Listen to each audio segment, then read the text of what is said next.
Welcome back to our channel and max 2.0. இப்போ நம்ம என்ன சம் பார்க்க போகிறோம்னா ஆர்ஆர்பியில் கேட்ட இந்த சம்மை தான் பார்க்க போகிறோம். அதாவது என்ன கொடுத்துருக்காங்க, ஒரு தொகையானது 18.75% தனி வட்டி விகிதத்தில் எத்தனை ஆண்டுகளில் 2 மடங்கு ஆகும் அப்படின்னு கேட்டிருக்காங்க. ஒரு தொகையானது, ஸோ அப்போ அசல் வந்து அவங்க கொடுக்கல, அதை நம்ம எப்போதும் போல் என்னென்னு வச்சுக்கலாம், பின்னு வச்சுக்கலாம். ரேட் ஆஃப் இன்ட்ரெஸ்ட் என்னென்னு கொடுத்துருக்காங்க, 18.75%. என்ன கேட்டிருக்காங்க, எத்தனை ஆண்டுகளில், அப்போ என் தான் கேட்டிருக்காங்க.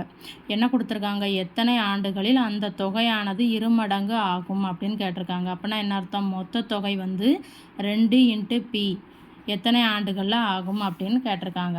ஸோ இப்போ இதிலிருந்து நம்ம சிம்பிள் இன்ட்ரெஸ்ட்டை கேல்குலேட் பண்ணிடலாமா? சிம்பிள் இன்ட்ரெஸ்ட் எப்படி கேல்குலேட் பண்ணுவோம், A - P-யா, அதாவது மொத்த தொகையிலிருந்து அசலை கழிச்சா கிடைக்கும். அப்போ 2P - P = Pன்னு கிடைக்குமா? நமக்கு சிம்பிள் இன்ட்ரெஸ்ட்டுக்கு என்ன formula, P × N × R/100.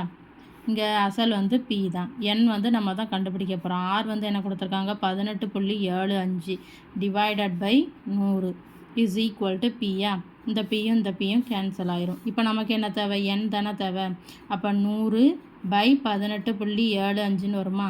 So இந்த புள்ளி போகிறதுக்கு நம்ம என்ன பண்ணலாம், மேலேங்கிலேயும் 100ஆல் மல்டிப்ளை பண்ணும்போது இது 10,000ன்னு ஆயிருமா, /1875. அப்போ இதை அடித்தோம்னா நமக்கு எத்தனை ஆண்டுகள்னு கிடச்சிரும்.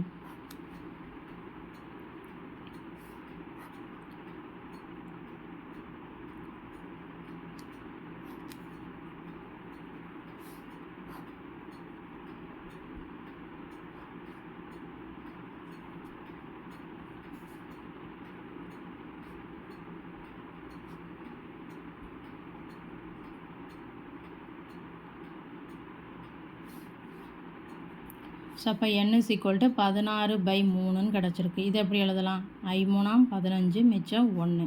அப்போ இதுதான் ஆன்சர். தேங்க்யூ.